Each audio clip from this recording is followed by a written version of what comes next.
Antonio DeMarco. Okay, this is a great matchup. You got an up-and-comer, a strong, tall, 5'11" Mexican warrior that's going to be challenging a guy that's completely undefeated right now. This guy's got 26 and 26 KOs. Okay, no losses on his record. Now, what makes this really interesting is that you got half the community saying that it's DeMarco taking a big, huge step up, facing Valero, or it is the opposite, where Valero is actually facing a real contender this time. It's not somebody that's not relatively known. DeMarco has been putting himself out there. You've seen him on Showtime a couple of times where, you know, Edwin has not really been televised. He hasn't been really pushed into the mainstream, okay? And really, his record and everything else that we've heard and in the hearsays about him have either been from articles or YouTube or from word of mouth about what he's done and he's accomplished, okay? So, in my opinion, it's a big test for both guys. You know, I mean, this is a pick 'em fight.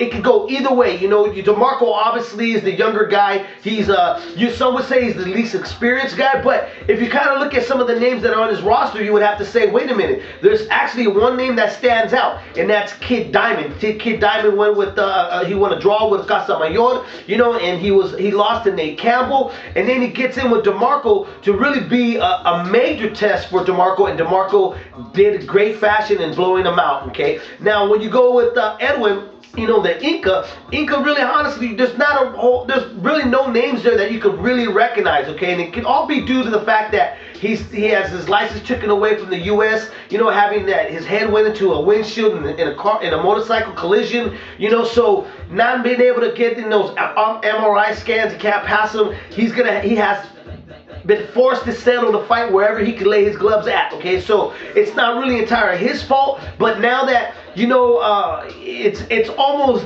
that due where a lot of fight fans want to see him. They're demanding to see him. So now, you know, they're trying to make it possible. It's in Mexico and Monterrey, but they're trying to make it possible where it's televised and it's going to be on Showtime. And to see if this guy with 26 wins, 26 KOs, if he's the real deal, or is DeMarco the future?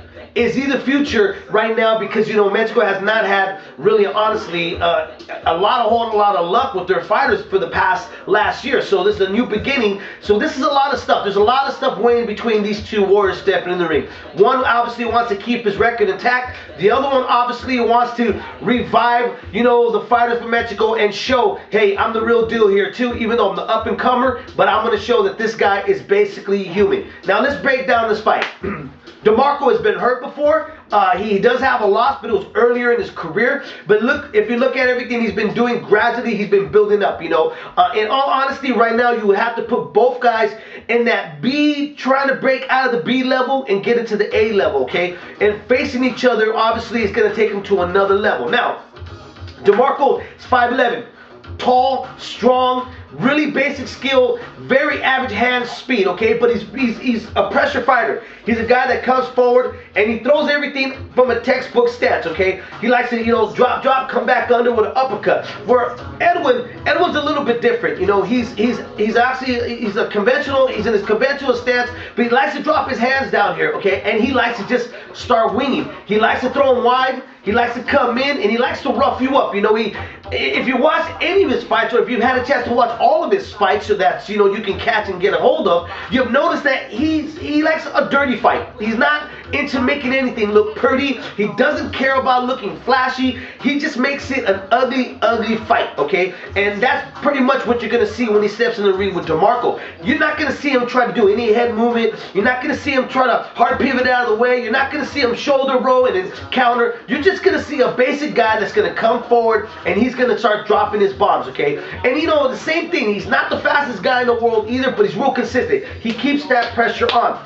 This is the thing that I like, because honestly, it's a pick 'em fight in my opinion. You got two guys that really don't know how to fight backwards. They only come forward, okay? DeMarco, though, seeing that he has that really sound technical basics in boxing, I could see him giving a little bit of trouble to Valero. And I'm going to tell you why, because if you look at the guys that Valero has went 8 rounds or more with, it's been guys that have some type of boxing skill level. The only thing is that those guys that took him the distance in rounds, they didn't have the power to keep him off or the power to keep him humble. But DeMarco has that, you know, and seeing, if you look at some of the guys that Edwin's been in there, they really resemble a lot of DeMarco. The only thing that they don't resemble him is the height and the strength, okay? So that could be a problem for the Inca, being that he likes to be wide, square up, and come forward. DeMarco, all he needs to do is be composed. Now, the problem with DeMarco, he doesn't know how to use that height.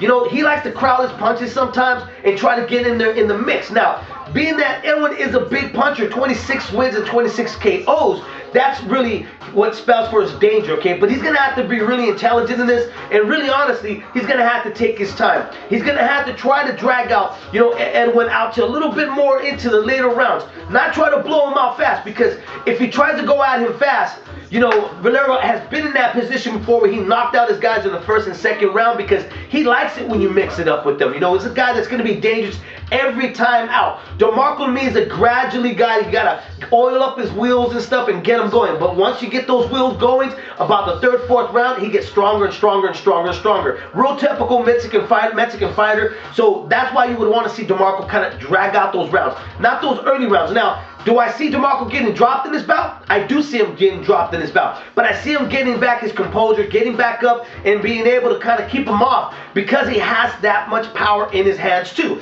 This is not some slouch. This is not a kid that's not going to be able to try to keep, you know, the Inca off of him. He's going to be able to try to hold him off. The thing is this, is how well is he going to box? Is he going to move? Is he going to use his feet? Is he going to try to get angles? Because that's what he needs with the Inca. Inca being only a one-directional person, he's going to have to give him angles. He's going to have to step outside and bing, bing, bing, come inside, okay? You know, really, Edwin honestly couldn't make an easy fight for a lot of people, okay? If you had the right tools to use, if you could counterpunch, if you have good footwork, you got good hand speed, if you got a jab and you got power, he's a very beatable guy. But he hasn't been put in there with anybody like that. And there's a few things that I just mentioned right now that DeMarco does lack. Good footwork, good speed, okay? And he doesn't have a jab. But he has the other two things that I mentioned, okay? He's got some height and he's got some power. And having height and power, he could give him some problems. This is a guy that's only 5'8", stepping into a guy that's 5'11", okay? Now, what's my prediction? I'm going to go on a limb on this one. I'm going to say, you know, Edwin Valero, yeah, obviously, you know, a lot of people are hoping, because he is good for the sport, but seeing that he lacks a lot of the things that he needs to be great in this sport, I can see DeMarco just taking him apart later on the rounds. It's going to be an exciting fight. It's going to be one of those hard fought fights, and those defining fights for DeMarco, where you may, after, if he wins or if he KOs the Inca, you may put him up at another pedestal, but it could be a little too early, too soon right now. But I can see DeMarco right now, in my honest opinion, either beating him all the way to 12 rounds or knocking him out in the late rounds. And that's my pick. Well, guys, tune in again for another edition of the Will Be Blood Fight Show.